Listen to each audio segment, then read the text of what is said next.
Indian super লিগে এই মুহূর্তে গেম উইক 6 চলছে। এই ভিডিওটা দেখছো সেই সময় কিন্তু আজকে গোয়া যারা চ্যাম্পিয়নশিপের লড়াইতে রয়েছে, ব্যাঙ্গালোর যারা চ্যাম্পিয়নশিপের লড়াইতে রয়েছে এবং ইন্টারকাশি যদি আজকে ব্যাঙ্গালোরকে হারিয়ে দিতে পারে, ইন্টারকাশিরও কিন্তু সেই রেসের মধ্যে একটা ঢুকে পড়ার সম্ভাবনা থাকবে বা কাছাকাছি এসে যাওয়ার একটা সম্ভাবনা থাকবে। এবং আজকে যে টিমটা গোয়ার সাথে নামছে চেন্নাই, তারাও তাদের পারফরমেন্স, তারা যে লোয়ার টেবিলের নিচের দিকে রয়েছে সেইখান থেকে ওঠার চেষ্টা করবে। এটা হচ্ছে ইকুয়েশন। এবং ইস্টবেঙ্গল কিন্তু আস্তে আস্তে নিচের দিকে নামছে, অন্য টিমগুলো জিতছে। কালকে পাঞ্জাব জিতেছে, পাঞ্জাবেরও পয়েন্ট সংখ্যা সমান ইস্টবেঙ্গলের সাথে 8 পয়েন্ট। এবং ইস্টবেঙ্গলের ম্যাচ মোহামেডানের সাথে কালকে আমরা সকলেই জানি। এবং যে কোনো ম্যাচের আগে কিন্তু আমি স্পেশালি তোমরা যারা আমরা ভিডিও ডেলি মোটামুটি ফলো করো, যখন আমরা প্রিভিউ ভিডিও বানাই বা ম্যাচের আগের সিচুয়েশনগুলো নিয়ে যখন আমরা ডিসকাস করার চেষ্টা করি, সেইখানে কিন্তু আমরা বেশিরভাগ সময় দুটো টিমকে কম্পেয়ার করার চেষ্টা করি, কোচদের স্ট্র্যাটেজি নিয়ে আলোচনা করি, কোন কোন প্লেয়ার কোন কোন টিমের উইকনেস, কোন প্লেয়ার স্ট্রং পয়েন্ট, কোন কোন ডুয়েলসগুলো সেই ম্যাচের জন্য ইম্পর্টেন্ট হতে পারে, এইগুলো নিয়ে কিন্তু আমরা মূলত আলোচনা করে থাকি। তবে আজকের এই ভিডিওটাতে না টেকনিক্যাল ট্যাকটিক্যাল বিশ্লেষণ খুব একটা হবে না।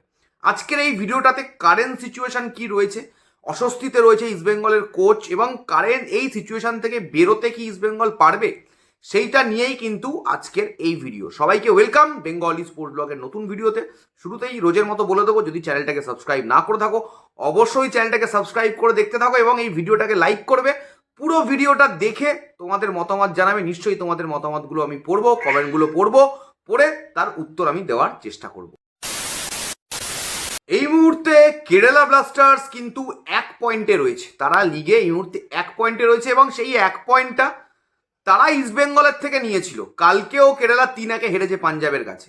এবং মোহামেডান কিন্তু খাতা খোলার জন্যই কিন্তু নামবে কালকে ইস্টবেঙ্গলের এগেনস্টে। এবং ইস্টবেঙ্গল কেরালাকে খাতা খুলতে হেল্প করেছে। ইস্টবেঙ্গল কি মোহামেডানকেও খাতা খুলতে হেল্প করবে? সম্ভাবনা থেকেই যাচ্ছে। দেখো, অনেকের মনে হবে কথাগুলো নেগেটিভ নয়।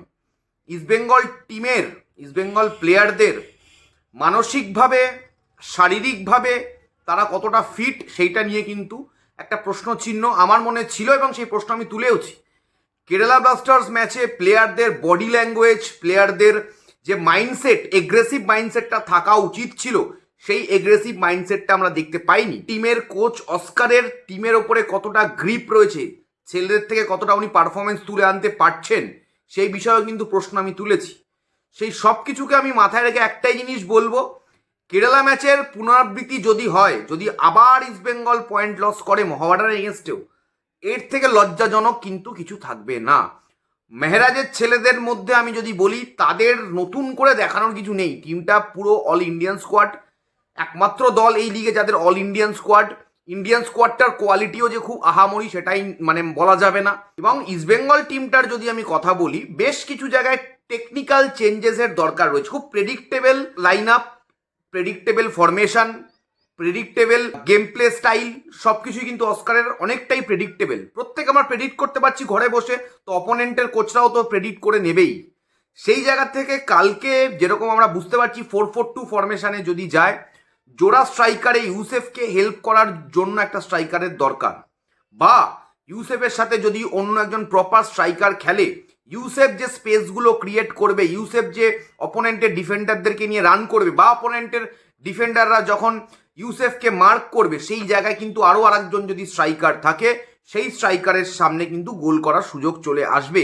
এবং আমার মনে হয় যে সম্ভাবনা তৈরি হয়েছে ইউসেফ এবং ডেভিড একসাথে শুরু করার, মিডফিল্ডটাকে কম্প্যাক্ট রেখে 4-4-2 ফরমেশনে, সেটা সঠিক সিদ্ধান্ত হতে পারে ইস্টবেঙ্গলের জন্য।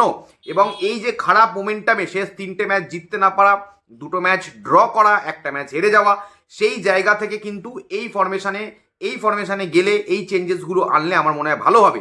মিডফিল্ডটা কীরকম হতে পারে, আমি বাদিকে বিপিন সিংকে রেখেই স্টার্ট করব, তার সাথে সাথে সাউল, মিগুয়েল এবং রশিদ। এই মিডফিল্ডে আমি 4-4-2-তে যাব। এই মিডফিল্ডের বাইরে আমি যাব না। মিডফিল্ডে অনেকে অনেক রকম বলবে, ওয়ার ইজ নাওরেম মহেশ সিং, অনেকে বলবে এডমান্ড কোথায়। ভাই, 11 জনের বেশি নামানো যায় না। বিপিনকে কেন আমি রাখবো? কারণ উইঙ্গারদের মধ্যে যদি আমি পারফরমেন্সের কথা বলি,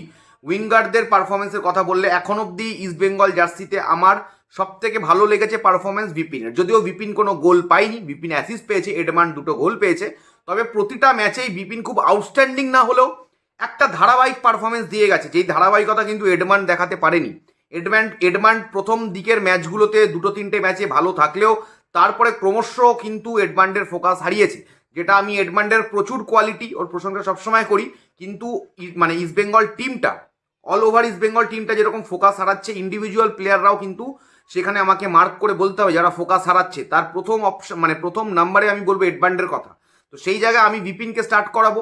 বিপিন আউটস্ট্যান্ডিং কিছু না করলেও খেলার মধ্যে থাকছে, এবং ব্যাক লাইনে বাদিকে বিষ্ণু স্টার্ট করবে। আবার এই বিষ্ণু স্টার্ট করা নিয়ে সকলের মনে বিভিন্ন প্রশ্ন, আমার মনেও প্রশ্ন ছিল, এবং জয়গুপ্তার পারফরমেন্সের কথা আমি মাথায় রেখে আমি বলবো বিষ্ণুকে স্টার্ট করানোটা কোচের একটা মনে হতে পারে যে ওভার এক্সপেরিমেন্টাল একটা সিদ্ধান্ত, বাট জয়গুপ্তার যা পারফরমেন্স ইস্টবেঙ্গল জার্সিতে এখন অব্দি ইন্ডিয়ান সুপার লিগে, বিষ্ণুকে ট্রাই করাটা খুব বাজে সিদ্ধান্ত বলা যেতে পারে না, বা বলা যেতে পারে না যে কেন মানে অন্য কাউকে ট্রাই করা হচ্ছে, কারণ Joy Gupta is not up to the mark.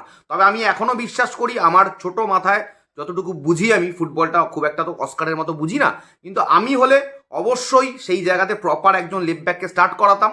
তবে সম্ভবত কোচ কিন্তু আবার বাদিকের জায়গাতে কিন্তু বিষ্ণুকে স্টার্ট করাবে। সেন্টার ব্যাক পজিশনে জিকসান সিং আনোয়ার জুটি ভাঙার কোনো প্রয়োজনীয়তা আছে বলে আমি এই মুহূর্তে মনে করছি না। ডান দিকে মোহাম্মদ রাকিব থাকবে। রাকিবের ফর্ম খুব একটা আউটস্ট্যান্ডিং কিন্তু নয় আইএসএলে, যেরকম আমরা সুপার কাপ অব্দি দেখেছিলাম। তার অনেকগুলি কারণ আছে, আমরা এর আগে আলোচনা করেছি। কারণ রাকিবের বাদিকে রাকিব ডেফিনেটলি কেভিনকে মিস করছে, এবং একটা জায়গায় ফাইনাল ট্যাকেলে যেতে পারছে না, কারণ ফাইনাল ট্যাকেলে রাকিব তখনই যেতে পারছিল রাকিব যদি ফাইনাল ট্যাকেলটা ভুল হয়, বা আমি যদি বলবো যে ফাইনাল ট্যাকেলটা মিস টাইম করে, সেই জায়গায় কিন্তু কেভিন এসে সেই জায়গাটা কিন্তু আমার মনে হচ্ছিল যে সুপার কাপ বলো বা যে টুর্নামেন্টগুলো ইস্টবেঙ্গল খেলেছে সেইখানে কিন্তু এসে কেভিন সেই খেলাটা খেলছিল, সেই ব্যাকআপটা দিচ্ছিল যেটা জিকসান সিং দিতে পারছে। এই টিম গোলে অবশ্যই গিল, আমার মনে হয় এটাই বেস্ট স্টার্টিং 11 হতে পারে। প্রশ্ন অনেকের অনেক কিছু থাকবে যে মাহেশ কোথায়, এডমান্ড কোথায়। তো মাহেশ এডমান্ড কাউকে খেলাতে গেলে একজন বিদেশিকে ড্রপ করতে হবে মিডফিল্ডে। আমার মনে হয় না যে সাউল, রশিদ, মিগেলের মধ্যে কাউকে ড্রপ করা উচিত হবে এই মুহূর্তে। এবং কোচ অবশ্যই প্রেসারে নামবে, মাঠের বাইরের অনেক খেলাতে নামবে। মাঠে টিমকে জিততে হবে, যে কোনো টিমকে মাঠে জিততে হয়। পার্টিসিপেশনটা ইস্টবেঙ্গলের জন্য নট ইম্পর্টেন্ট, ইস্টবেঙ্গলের জন্য ইম্পর্টেন্ট হচ্ছে চ্যাম্পিয়ন হওয়া, চ্যাম্পিয়ন মাইন্ডসেট রাখা।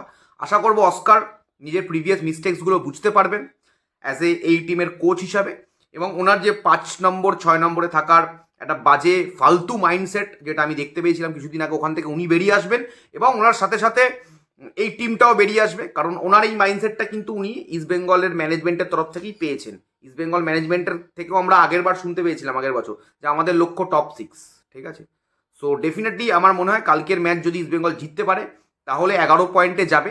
কখনোই ম্যাচটা যে সোজা হবে আমি কখনোই বলছি না, কারণ আমি ওভার কনফিডেন্সের এই টিমটার ওপরে কেউ ওভার কনফিডেন্স তোমরা রেখো না, বা মেন্টালি প্রিপেয়ার হয়েই বসো যে ম্যাচটা কঠিন ম্যাচ হবে, মোহামেডান বলে যে ইস্টবেঙ্গল উড়িয়ে দেবে এইটা বসো না, মানে এই মেন্টাল স্টেটে খেলা দেখতে বসো না, তাহলে ডিসঅ্যাপয়েন্টমেন্ট আসলেও আসতে পারে। আমি এটুকু বলবো যে যদি উড়িয়ে দিতে পারে, 4 গোল 5 গোল দিতে পারে গ্রেট, যদি নাও দিতে পারে, যদি 3 পয়েন্ট তুলে আনতে পারে তাহলেও গ্রেট। 8 পয়েন্ট থেকে 11 পয়েন্টে যাবে। এবং আজকের ব্যাঙ্গালোর আর গোয়া, আমি যখন ভিডিওটা বানাচ্ছি কোনো ম্যাচটাই হয়নি, তো সেই দুটো ম্যাচ আমি চাইবো ড্র হোক, কারণ গোয়া 9 পয়েন্টে রয়েছে, ড্র হলে 10 পয়েন্ট, হেরে গেলেও চলবে, গোয়া চেন্নাই জিতে যাক। আর ইন্টারকাশি আর ব্যাঙ্গালোরের ম্যাচটা একদম ড্র চাই আমি, এইটুকুই আমার বক্তব্য ছিল। তোমাদের কি মনে হচ্ছে ঠিক কিভাবে ইস্টবেঙ্গল আবার ইস্টবেঙ্গলের মতো ফুটবল খেলতে পারবে? পয়েন্ট সবাই লস করছে, মোহনবাগান সুপার জায়ান্ট লস করেছে, আশা করি মুম্বাইও ভবিষ্যতে লস করবে, অলরেডি জামশেদপুর করে ফেলেছে। সুযোগ তৈরি হচ্ছে, প্রতিবারই তৈরি হয়। আগেরবারেও টপ 6 টপ 4-5-এ ইস্টবেঙ্গল যেতে পারতো যদি নিজেদের ম্যাচগুলো ইস্টবেঙ্গল জিততে পারতো। সেই সুযোগ ইস্টবেঙ্গলের সামনে ছিল আগেরবারে, ইস্টবেঙ্গল সেই সুযোগ নিতে পারেনি। দেখা যাক এবারে নিতে পারে না, এবারেও নিতে ব্যর্থ হয়। এবং আশা করব যারা ইস্টবেঙ্গলের সমর্থক, তারা সবাই যারা ক্লেম করে ইস্টবেঙ্গলের সমর্থক, তারা প্রত্যেকে ইস্টবেঙ্গলকে সাপোর্ট করবে এবং নিজের ব্যক্তিগত স্বার্থগুলোকে পিছনে রেখে ইস্টবেঙ্গলকে সাপোর্ট করবে। এইটুকুই বলা ছিল। Thank you so much. Do subscribe Bengal Sports blog.